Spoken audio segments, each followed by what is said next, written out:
அரசு பேருந்துகளில் மாற்றுத்திறனாளிகள் போராட்டம்.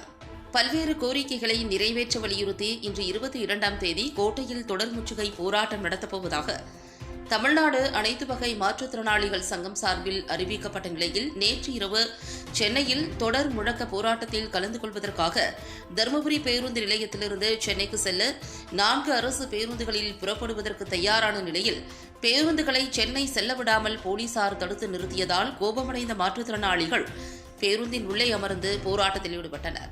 ஆந்திராவைப் போல மாற்றுத்திறனாளிகளின் ஊனத்தின் தீவிரத்தை பொறுத்து தமிழகத்திலும் மாதாந்திர உதவித்தொகை 6,000 ரூபாய், 10,000 ரூபாய், 15,000 ரூபாய் உயர்த்தி வழங்க வேண்டும். 1 லட்சம் மாற்றுத்திறனாளிகளுக்கு உடனடியாக உதவித்தொகை வழங்க வேண்டும்.